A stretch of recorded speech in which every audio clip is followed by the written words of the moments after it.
अब हमने और हनुमान जी ने तय किया है कि इस बार राजस्थान के लोगों का राज आना चाहिए। इस बार राजस्थान में जिनको बेबस, लाचार, कमजोर समझ के गिराया गया, जिनको पीछे रखा गया, उनके बच्चों को भी आगे बढ़ने का मौका मिलना चाहिए।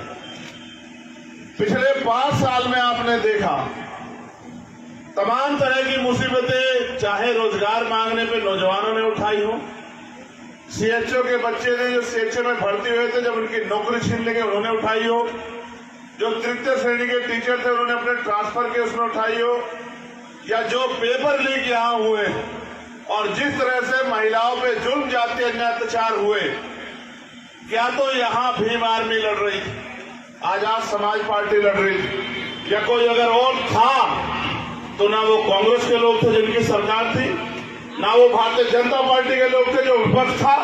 अगर कोई था तो मेरा भाई इस प्रदेश का होने वाला मुख्यमंत्री हनुमान बेनीवाल था, जिसने जी जान लगा के इस लड़ाई को आगे बढ़ाने का काम किया। सब लोग अपने लिए लड़ाई लड़ते हैं, लेकिन हमने सीखा है कि जब रास्ता एक है, मंजिल एक है, तो बंटवारा नहीं होना चाहिए। तो हमने तय किया बैठ के कि हम पूरी ताकत लगा के आने वाले दिनों में हर एक गली, गांव, कूचे, कस्बे तक जाकर, ढाणी ढाणी जाकर लोगों को इस गठबंधन के प्रति समर्पित करने का काम करेंगे, तैयार करने का काम करेंगे। अगर आपको पावर चाहिए तो आपको संघर्ष करना पड़ेगा, और जिनके पास पावर होती है उनके लोगों पे जुल्म, जाति, अन्याय, अत्याचार नहीं होता है। जिनके पास पावर होती है उनका कोई अपमान नहीं कर सकता है। जिनके पास पावर होती है उनकी बहन बेटियों का सम्मान होता है, और जिनके पास पावर नहीं होती उनको जुल्म, जाति, अन्याय, अत्याचार का शिकार होना पड़ता है। मैं तो देख रहा हूं कि किस तरह से बीजेपी, कांग्रेस की आपसी जुगलबंदी के हिसाब से जो उनके प्रदेश के नेता हैं वो कभी कुर्सी उनके लेकर देते हैं और कभी अपने लिए रख लेते हैं। उनकी इन कुर्सियों पर उनके लोग बैठे रहेंगे। तो मैं पूछना चाहता हूं यहाँ की महान जनता से कि आपके बच्चों का आने वाला भविष्य राजस्थान में क्या है? कभी आपने सोचा, कभी आपने महसूस किया कि आपकी जो आने वाली नस्लें हैं वो राजस्थान में किस सम्मान, स्वाभिमान और हिस्सेदारी, अधिकारों के साथ जीने वाली? मैंने संविधान बचाओ यात्रा में राजस्थान के बहुत सारे जिले, विधानसभाएं देखी।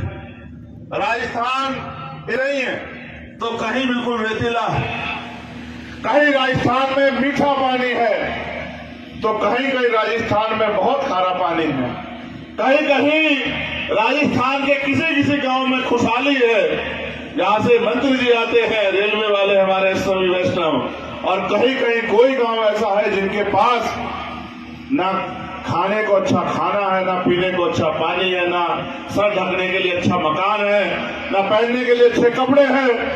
इस भारत का सपना, इस भारतीय समाज का सपना ना क्रांतिकारियों ने देखा, ना हमारे महापुरुषों ने देखा। आजादी से पहले जब संविधान नहीं था हमने तमाम तरह की मुसीबतें सही, क्योंकि राजतंत्र था। राजतंत्र में आपके ऊपर बंदिशें थी, राजतंत्र में आप अधिकार विहीन थे, राजतंत्र में आप दूसरों से शासित होते थे। इसलिए जो मालिक ने दे दिया, जो मालिक ने कह दिया, जिसका आदेश मालिक ने कर दिया, आपने माना। लेकिन जब राजतंत्र चला गया और लोकतंत्र आ गया, आपके अंगूठे में इतनी ताकत है कि आप चाहो तो राजस्थान के मुख्यमंत्री को जमीन पर बिठा दो और चाहे अपने बीच के व्यक्ति को जयपुर में ले जाकर बिठा दो। ये ताकत आपके अंगूठे में बाबा साहब डॉक्टर भीमराव अम्बेडकर ने अपने 4 बच्चों को कुर्बानी से दिए। आप लाखों की संख्या मेरे बुलाए पे जयपुर आते हो, आप लाखों की संख्या मेरे बुलाए पे पाली, बाली, भीमनाल आते हो, जालौर आते हो, भीलवाड़ा आते हो, गोपालगढ़ आते हो, लेकिन इससे ताकत नहीं बनेगी। ये लोकतंत्र है। आप मुझे ताकत दोगे तो आपकी ताकत बढ़ेगी, आप मुझे ताकत नहीं दोगे तो आपकी ताकत कमजोर होगी। आप ये बताओ, पूरी जिम्मेदारी से अपने दिल पे हाथ रख के बताओ, अगर यहाँ चंद्रशेखर आजाद ताकतवर होगा तो आप ताकतवर होंगे या नहीं होंगे? बताओ, जोर लगा के बताओ, होंगे या नहीं होंगे? बताओ। और अगर आज जिनको मैंने सपना देखा है, लड़ते हुए देखा, और मैंने उम्मीद की कि वो आदमी आगे बढ़ के आपकी सेवा करे, तो बताओ, जब वो आदमी इस प्रदेश में मुख्यमंत्री बनेगा तो क्या आपको किसी के आगे हाथ फैलाना पड़ेगा क्या बताओ? ये आपको तय करना। एक महीने पैसे वालों के पक्ष में रह के अपने 5 साल खराब करने हैं, या एक महीने अपने लोगों का साथ देकर अगले 5 साल के लिए अपने बच्चों का भविष्य उज्जवल करना है, और जो जुल्म जाति अन्यायता लूट मचाई हो रही है उसको खत्म करना है। और अब तो हम 1 और 1 11 हो गए हैं।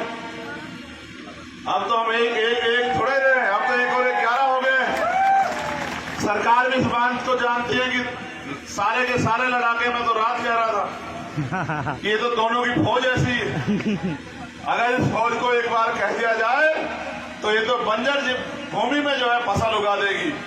तो फौज दोनों की ऐसी है, और उस फौज को ये तय करना है कि उन्हें काम किस तरह करना है। काम करने का एक ही फॉर्मूला है कि गली गली जाके, गांव गांव, ढाणी ढाणी जाके अपने लोगों को, अपनी पार्टी को वोट देने के लिए तैयार करना। और मेरा मानना है कि परिणाम आएंगे।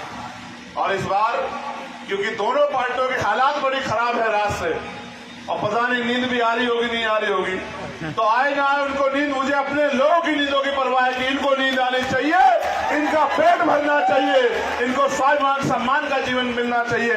इसलिए हमने फैसला लिया है, और मैं आपको जिम्मेदारी से कहता हूं कि हम इतना प्रतिनिधित्व लेके जाएंगे कि हमारे जरिए, हमारे बिना सरकार नहीं बनेगी। और जब हमारे जरिए सरकार बनेगी तो आप याद रखना, हमें बहुत लंबा समय हुआ लोगों को बनाते हुए। इस बार हम किसी को बनाएंगे नहीं।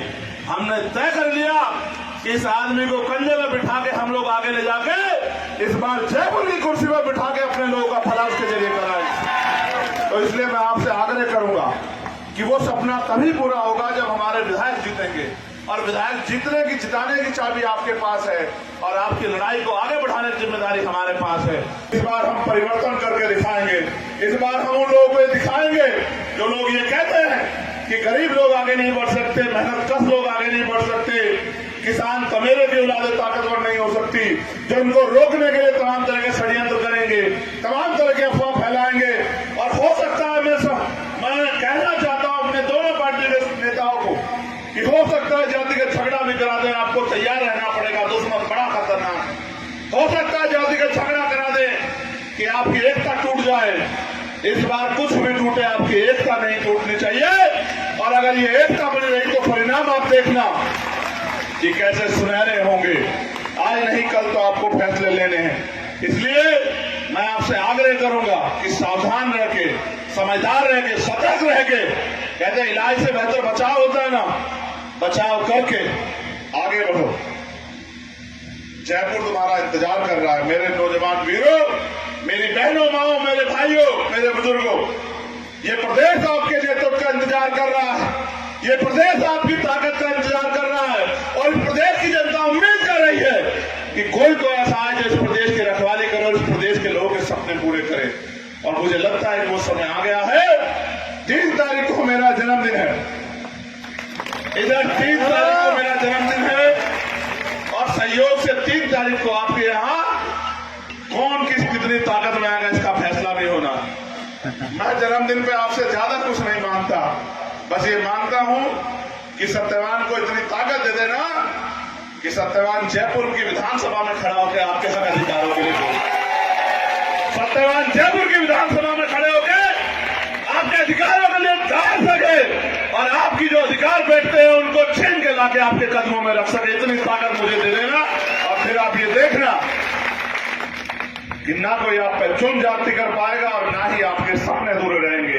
हम परिवर्तन की सोच लेके आगे बढ़ रहे हैं, परिवर्तन होके रहेगा। परिवर्तन प्रकृति का नियम है, और परिवर्तन के जो मतवाले निकले हैं, जैसे जैसे काफिला आगे बढ़ेगा, बहुत सारे लोगों को एहसास हो जाएगा कि राजस्थान गुलाम राजस्थान नहीं, राजस्थान वो राजस्थान नहीं जिसमें जाति धर्म के नाम पे चुन जाति अत्याचार होगा, लोग सहते रहेंगे। राजस्थान तो वो राजस्थान है जिनके बेटे सीमाओं पे देश की रक्षा करते हैं, जिनके खेत से निकली हुई फसल लोगों के पेट भरती है, जिनके पत्थर का डिजाइन और जिनके यहां से गिरा पत्थर लोगों के महलों की शोभा बढ़ाता है। लेकिन उस राजस्थान के हिस्से में भी इस बार आजादी आनी चाहिए। बहुत बहुत धन्यवाद। जय भीम।